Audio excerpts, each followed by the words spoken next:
غزہ میں cease fire ختم ہونے کے بعد ایک بار پھر اسرائیلی بمباری کا آغاز ہو چکا ہے۔ اسرائیلی وزیر اعظم نیتن یاہو نے پریس کانفرنس کرتے ہوئے ایک بار پھر حماس کے مکمل خاتمے اور قیدیوں کی واپسی تک جنگ جاری رکھنے کا اعلان کیا ہے۔ اسرائیلی وزیر اعظم کا کہنا ہے کہ ملٹری آپریشن اور سفارتکاری کے ذریعے ہم قیدیوں کو چھڑانے میں کامیاب ہوئے ہیں۔ یہ جنگ طویل چلے گی اور ہم یہ جنگ جیت جائیں گے۔ حماس کے لیڈر صالح العروری نے الجزیرہ سے بات کرتے ہوئے کہا ہے کہ اب اسرائیل کے ساتھ سیز فائر کے لیے کوئی مذاکرات نہیں ہوں گے۔ اسرائیلی جارحیت کے رکنے تک قیدیوں کا تبادلہ نہیں ہوگا، کیونکہ ہماری قید میں اب صرف اسرائیلی فوجی رہ گئے ہیں۔ ہم اسرائیلی فضائی، زمینی اور سمندری حملے برداشت کرنے کے لیے تیار ہیں۔ ہماری قید میں اسرائیلی فوجی ہیں اور جب تک تمام فلسطینی چھوڑ نہیں دیے جاتے تب تک ہم مقابلہ کریں گے۔ اسرائیلی جنگی پالیسی کی بات کی جائے تو غزہ میں اس وقت کوئی بھی جگہ محفوظ نہیں۔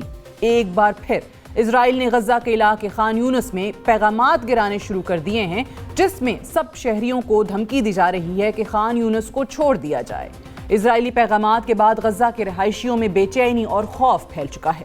خان یونس کے رہائشیوں کے پاس پناہ کے لیے کوئی جگہ نہیں بچی، نہ ہی مشرق کی طرف جایا جا سکتا ہے۔ مشرق پہلے سے تباہ ہو چکا ہے، جہاں کوئی محفوظ پناہ گاہ نہیں۔ دوسری جانب مصر کی طرف بھی نہیں جایا جا سکتا، کیونکہ مصری بارڈر بھی اس وقت مکمل بند ہے۔ غزہ کے رہائشی نہ مشرق کی طرف جا سکتے ہیں اور نہ ہی مغرب کی طرف۔ دونوں اطراف موت ان کا انتظار کر رہی ہے۔ یہ بات تو واضح ہے کہ غزہ کے رہائشیوں کا اللہ کے سوا کوئی آسرا نہیں۔ سیز فائر کے خاتمے کے بعد غزہ میں امریکی پالیسی مزید واضح ہو چکی ہے۔ وال اسٹریٹ جرنل کی رپورٹ کے مطابق امریکہ نے ایک بار پھر کئی ملین ڈالر کا اسلحہ بارود اسرائیل کو فراہم کر دیا ہے، جس میں بڑے پیمانے کے بم اور آرٹلری کے شیل بھی شامل ہیں۔ ایک طرف امریکہ اسلحہ فراہم کر رہا ہے، دوسری طرف امریکہ ہمدردی دکھاتے ہوئے اسرائیل کو صلاح دے رہا ہے کہ سویلینز کی ہلاکتیں نہیں ہونی چاہیے۔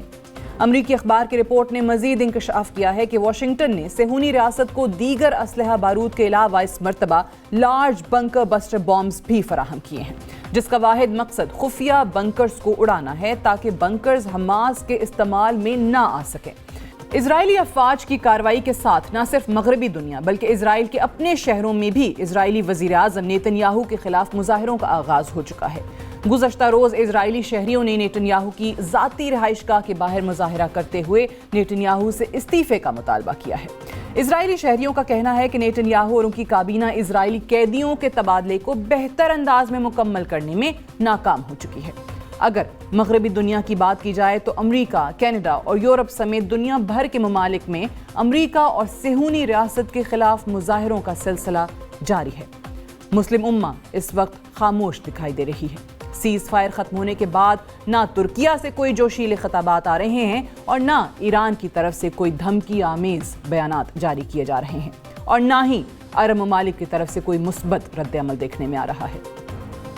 گزشتہ ایک ہفتے کے دوران سب سے مثبت بیان ایک بار پھر برازیل کے صدر لولا ڈی سلوا کی طرف سے آیا۔